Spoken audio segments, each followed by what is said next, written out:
দর্শক স্বাগত প্রবাসের সংবাদে আপনাদের সাথে আছি আমি ফয়সাল মাহমুদ। দেখছিলেন বিআরবি কেবলস সংবাদ শিরোনামগুলো, এবারে বিস্তারিত।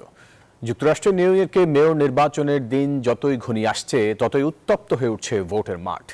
অতীতের সব রেকর্ড ভাঙতে চলেছে আগাম ভোটে অংশ নেওয়া ভোটারের সংখ্যা। 3টি জরিপে এগিয়ে ডেমোক্রেট প্রার্থী জোরান মামদানি, তবে রিপাবলিকান অ্যান্ড্রু কুওমোর অবস্থানও বেশ শক্ত। অনেকে বলছেন এবার বয়স ভিত্তিক ভোটারের সমীকরণ পাল্টে দিতে পারে সব আগাম ধারণা। নির্বাচনের আনুষ্ঠানিক দিন আসার আগেই নিউ ইয়র্কের ভোট কেন্দ্রগুলোতে দীর্ঘ লাইন। গত নির্বাচনে 1,70,000 ভোটের রেকর্ড এবারের আগাম ভোটের প্রথম 4 দিনেই টপকে গেছে। ভোট পড়েছে প্রায় 3 লাখ। সিটির 5টি বড়োর মধ্যে ব্রুকলিনের ভোটের হার সবচেয়ে বেশি। অভিবাসী অধ্যুষিত এই এলাকাটি ডেমোক্রেট প্রার্থী জোরান মামদানির শক্ত ঘাঁটি হওয়ায় ভোটের এই চিত্র তাকেই এগিয়ে রাখছে বলে মনে করা হচ্ছে। ভোটারদের বয়স তৈরি করেছে এক নতুন সমীকরণ। তরুণদের মধ্যে মামদানি জনপ্রিয় হলেও এবারের ভোটে 65 থেকে 69 বছর বয়সী প্রবীণদের উপস্থিতি অনেক বেশি, যাদের বড় একটি অংশ অ্যান্ড্রু কুওমোর সমর্থক। যদিও সর্বশেষ 3টি জরিপেই মামদানি বড় ব্যবধানে এগিয়ে। ভোটের মাঠে নতুন কৌশলে তিনি ইহুদি সম্প্রদায়ের মন জয়ের চেষ্টা করছেন। আমি এই শহরের প্রতিটি বাসিন্দার মেয়র হতে চাই। ইসরায়েল ফিলিস্তিন ইস্যুতে আমার অবস্থান নিয়ে যাদের উদ্বেগ রয়েছে সেই ইহুদি সম্প্রদায়েরও আমি মেয়র। একদিকে মামদানির এই অন্তর্ভুক্তির বার্তা, অন্যদিকে বর্তমান মেয়র এরিক অ্যাডামস মাঠে নেমেছেন কুওমোর পক্ষে। সব মিলিয়ে বেশ জমে উঠেছে ভোটের চূড়ান্ত লড়াই। চন্দ্রা, নিউজ 24। দর্শক, এই বিষয়ে আরো খবরাখবর জানাতে নিউ ইয়র্ক থেকে যুক্ত হচ্ছেন সহকর্মী আরিফুর রহমান। আরিফ, যুক্তরাষ্ট্রের নিউ ইয়র্কে মেয়র নির্বাচনের দিন তো ঘনিয়ে আসছে, জরিপের তথ্য কি বলছে? কার জয়ের সম্ভাবনা দেখছেন? ভালোভাবে বলি যে নিউ ইয়র্ক হচ্ছে স্যাংচুয়ারি সিটি, অর্থাৎ নিউ ইয়র্ক সিটি 5টা বড় নিয়ে হচ্ছে নিউ ইয়র্ক সিটি। ইতিহাস যেটা বলে যে এই নিউ ইয়র্ক সিটিতে কোনো অর্থাৎ রিপাবলিকানরা জয়ী হতে পারেনি মেয়র পদে, অলওয়েজ ডেমোক্রেটরাই জয়ী হয়েছে মেয়র পদে। এখন এখানে যে বিষয়টি একটু এসেছে, এরিক অ্যাডামস আপনি জানেন সেও একজন ডেমোক্রেটের একজন ব্যক্তি এবং ভালো একজন নেতা এবং সাবেক মেয়র। তো এই এরিক অ্যাডামস কিন্তু সরাসরি অ্যান্ড্রু কুওমোরের পক্ষে কাজ করছে। তো এইখানে ভোটের সমীকরণে কিছুটা পরিবর্তন আসতে পারে। আর ডেমোক্রেটরা কিন্তু ঝাঁপিয়ে পড়েছে জোরান মামদানির ভোটের বিভিন্ন ভাবে যে প্রতিশ্রুতিগুলো দিয়েছে সেগুলোকে কিভাবে বাস্তবায়ন করা যায় এবং নিউ ইয়র্ককে নতুন করে সাজানোর জন্য ডেমোক্রেটের বিকল্প আসলে কি। তো এখানে আরেকটি বিষয় আমি আবারও রিপিট করি যে নিউ ইয়র্কে যে সাবওয়ে অর্থাৎ ট্রেন এবং বাস, এখানে জোরান মামদানি স্পষ্টভাবে বলেছেন তিনি মেয়র নির্বাচন হলে এটাকে ফ্রি করে দেওয়া হবে। এছাড়া এখানে যে বাসা ভাড়া ঊর্ধ্বগতি, এই ঊর্ধ্বগতিকে থামিয়ে দেওয়া হবে। এইভাবে ঊর্ধ্বগতি নিউ ইয়র্ক সিটির জন্য কখনই ভালো নয়। এছাড়াও উনি নিউ ইয়র্ক সিটিকে আইন শৃঙ্খলা রক্ষা সহ বিভিন্ন ক্ষেত্রে যেন বড় ধরনের ভূমিকা রাখা যায়, অর্থাৎ আইন শৃঙ্খলা পরিস্থিতি যেন অতীতে যে কোনো সময় থেকে অনেক ভালো থাকে সেই দিকে একটি বিশেষ নজর রাখবে। এখন জোরান মামদানি এগিয়ে যাওয়ার অলরেডি কিন্তু ফলাফল আমাদের হাতে এসেছে, কিন্তু এইবার যেটা দেখা গেছে যে অনেক ভোটাররা বের হয়েছে ভোটের মাঠে। এই ছিল। ধন্যবাদ আমাদের সাথে যুক্ত হবার জন্য। এবার জাতীয় নির্বাচনে ভোট দিতে পারবেন প্রবাসী ভোটাররা। পটুয়াখালীতে এক অনুষ্ঠানে এমন তথ্য জানিয়েছেন ইসি আনোয়ারুল ইসলাম। শুক্রবার দুপুরে জেলা সার্কিট হাউসে মত বিনিময় সভায় এসব কথা বলেন। জানান, নভেম্বর থেকে অনলাইনে নিবন্ধন প্রক্রিয়া শুরু হবে। এতে তারা নিজের ভোটাধিকার নির্বিঘ্নে প্রয়োগের সুযোগ পাবেন। বলেন, পাশাপাশি কারাগারে থাকা কয়েদিরাও এবার ভোট দিতে পারবেন।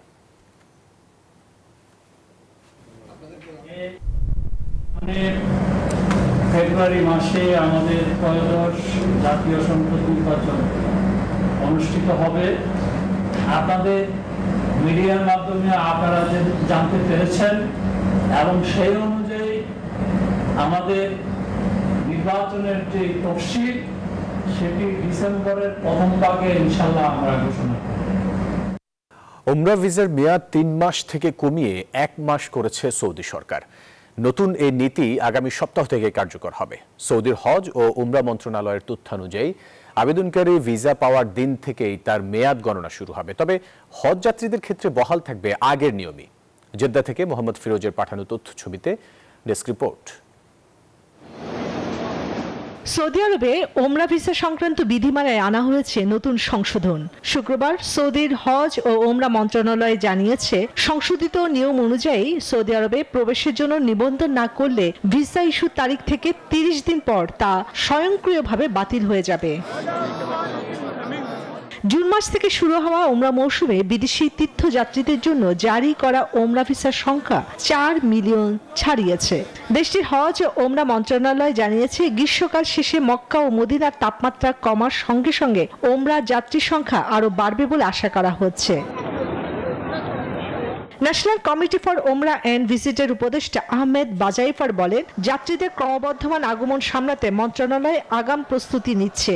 এর অংশ হিসেবে নেওয়া হয়েছে কিছু নতুন সিদ্ধান্ত, যার মূল লক্ষ্য হল পবিত্র দুই নগরীতে অতিরিক্ত ভিড় নিয়ন্ত্রণ করা। পবিত্র মক্কা নগরীতে বিশ্বের বিভিন্ন জায়গা থেকে লক্ষ লক্ষ মানুষ প্রতিনিয়ত ওমরা পালন করতে আসতেছে এবং তারা ওমরা পালন করতেছে। আমি আলহামদুলিল্লাহ অনেক খুশি যে আমি জীবনে প্রথমবারের মতো ওমরা হজ সম্পূর্ণ করতেছি।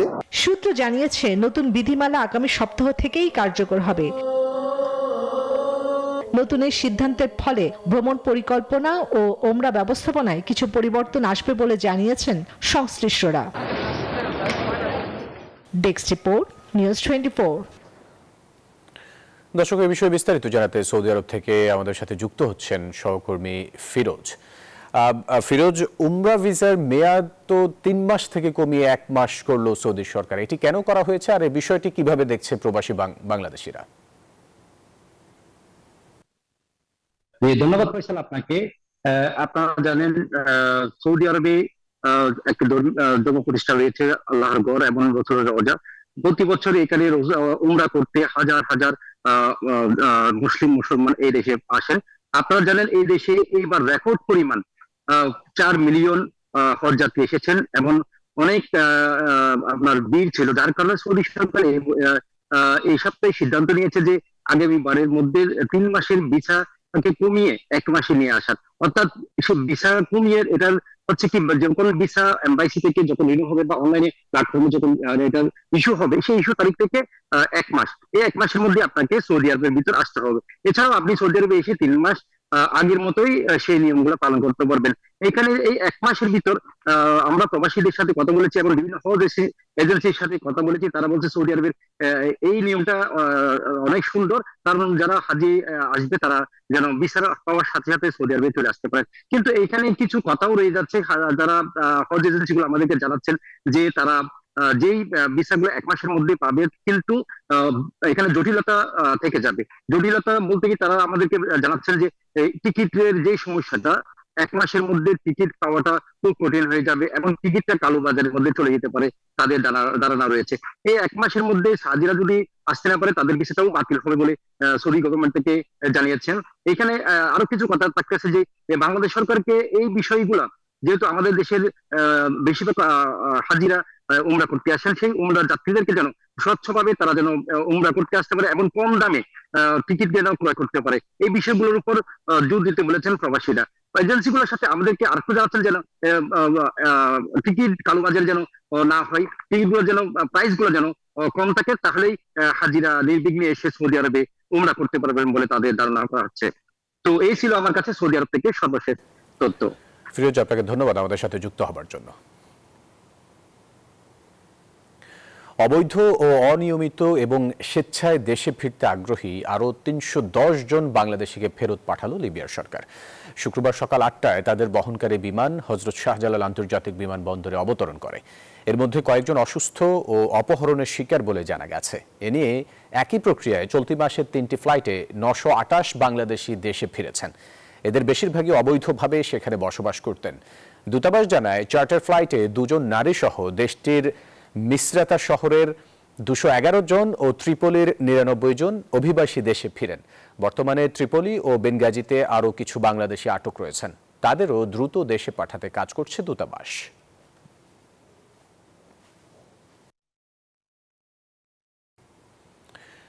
আরও এক বিতর্কিত সিদ্ধান্ত নিলেন মার্কিন প্রেসিডেন্ট ডোনাল্ড ট্রাম্প। 2026 অর্থ বছরে রেকর্ড সর্বনিম্ন 7,500 শরণার্থী নেয়ার সীমা বেঁধে দিয়েছেন তিনি। স্থানীয় সময় বৃহস্পতিবার রাতে হোয়াইট হাউস থেকে প্রকাশিত এক নথিতে এই ঘোষণা দেয়া হয়। নির্ধারিত 7,500 জনের বেশিরভাগ বরাদ্দ দেয়া হবে দক্ষিণ আফ্রিকার শ্বেতাঙ্গ অভিবাসীদের জন্য। ট্রাম্পের অভিযোগ, কৃষ্ণাঙ্গ সংখ্যাগরিষ্ঠ দক্ষিণ আফ্রিকায় শ্বেতাঙ্গরা নির্যাতনের শিকার হচ্ছেন। তবে দক্ষিণ আফ্রিকার সরকার এই অভিযোগ অস্বীকার করেছে। এটি বাইডেন প্রশাসনের সময় নির্ধারিত 1,25,000-এর তুলনায় প্রায় 94% কম।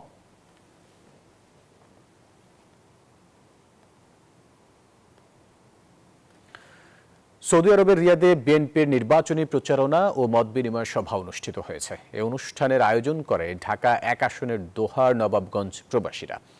সভায় প্রধান অতিথি ছিলেন ঢাকা জেলা বিএনপির সভাপতি খন্দকার আবু আশফাক। অনুষ্ঠানের সভাপতিত্ব করেন রিয়াদ মহানগর বিএনপির সাধারণ সম্পাদক ও বিশিষ্ট ব্যবসায়ী কুরবান আলী। উপস্থিত ছিলেন ঢাকা জেলা যুবদলের সিনিয়র সহ সভাপতি আবুল হাশিম ব্যাপারী সহ আরও অনেকে।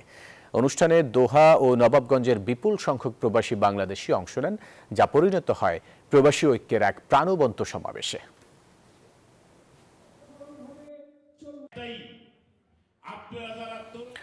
বর্ণাঢ্য আয়োজনে যুক্তরাজ্যের পূর্ব লন্ডনে অনুষ্ঠিত হল ঢালিউড নাইট। মঙ্গলবার হোয়াইট চ্যাপেলের আয়োজনটি রঙিন হয়ে ওঠে লাইভ সঙ্গীত ও নাচে। টমি মেয়ার অ্যাওয়ার্ড উইনারদের সম্মাননাও দেয়া হয়। ইংরেজি ও সিলেটি ভাষায় প্রাণবন্ত উপস্থাপনা করেন মেঘনা উদ্দিন ও সাংবাদিক মুনিরা পারভিন। সার্বিক ব্যবস্থাপনায় ছিলেন ইফফা তারা, মঞ্চমাতান শিল্পী আলাউর রহমান, অনামিকা মিঠু, তাসিন বাপ্পি, বাউল আজাদ ও ইফফা তারা খানম। নৃত্যে অংশ নেন সেনজ্যোতি দাস। পারফরমেন্সে মুগ্ধ দর্শকরা। অনুষ্ঠানে বিশেষ অতিথি ছিলেন ব্রিটিশ এমপি জেরেমি করবিন।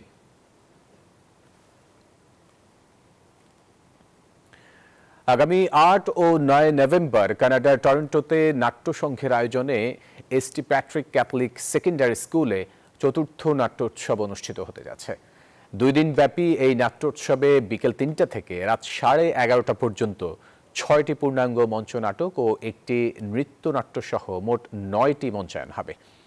এই উপলক্ষে কানাডার টরন্টোর বাংলাদেশ সেন্টারে এক মিড অ্যান্ড গ্রিড অনুষ্ঠানের আয়োজন করে। এ সময় উপস্থিত ছিলেন প্রবাসী বাঙালি সমাজের বিশিষ্ট ব্যক্তি, সাংবাদিক, পৃষ্ঠপোষক, শুভাকাঙ্ক্ষী সহ অর্ধশতাধিক মানুষ।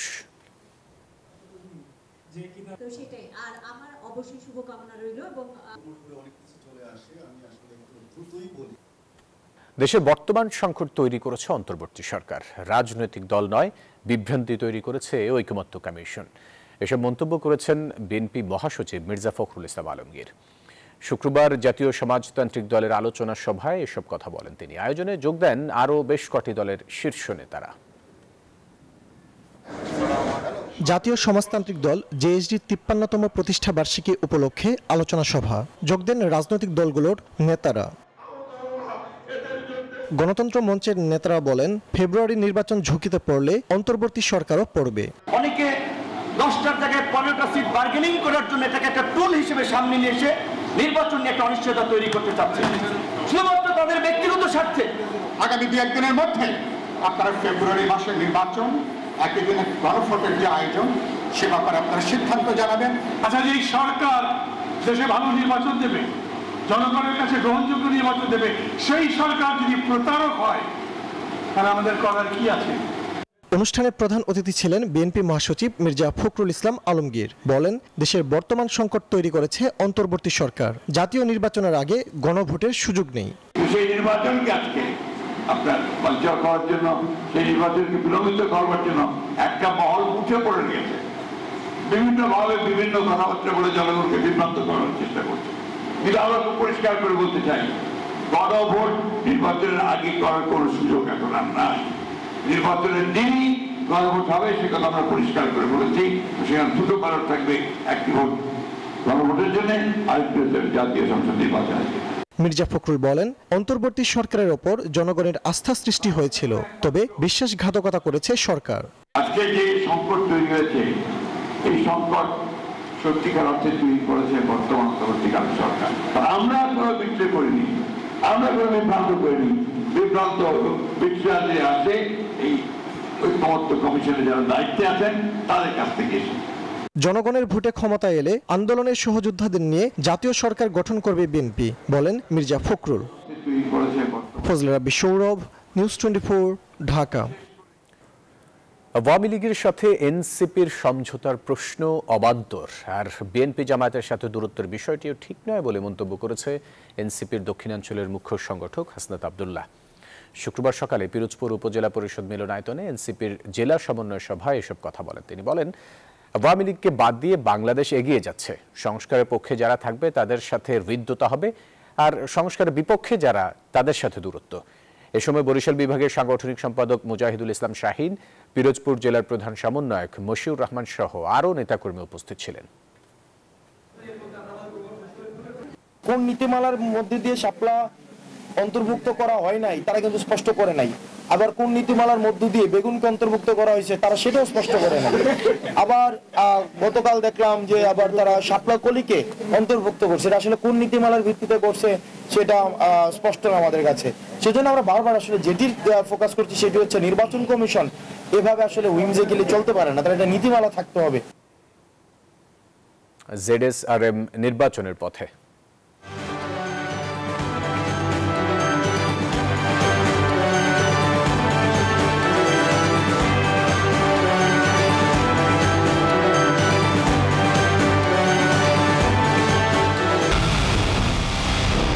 পুরো দেশের মুখে হাসি ফোটাতে নিজেকে হতে হয় স্ট্রং, আর মনোবল হতে হয় স্পার্ক জিরো। জেডএসআরএম 25 বছরের পথ চলায় নিরাপদে রাখার প্রত্যয়ে। ডিসেম্বরের প্রথম ভাগে জাতীয় সংসদ নির্বাচনের তফসিল ঘোষণা করা হবে বলে জানিয়েছেন নির্বাচন কমিশনার মোহাম্মদ আনোয়ারুল ইসলাম। শুক্রবার দুপুরে পটুয়াখালী সার্কিট হাউসে সাংবাদিকদের সঙ্গে মত বিনিময় সভায় তিনি এই কথা বলেন। তিনি বলেন, আগামী ফেব্রুয়ারিতে রমজান মাসের আগে নির্বাচন অনুষ্ঠিত হবে। নির্বাচনের কর্মপরিকল্পনা এরই মধ্যে প্রকাশ করা হয়েছে। পিআর পদ্ধতি সম্পূর্ণ রাজনৈতিক বিষয় হওয়ায় রাজনৈতিক সিদ্ধান্তের অপেক্ষায় আছে কমিশন। এছাড়া গণভোটের বিষয়ে সরকার কিভাবে প্রস্তুতি নিচ্ছে তারও কোনো তথ্য নির্বাচন কমিশনের কাছে নেই।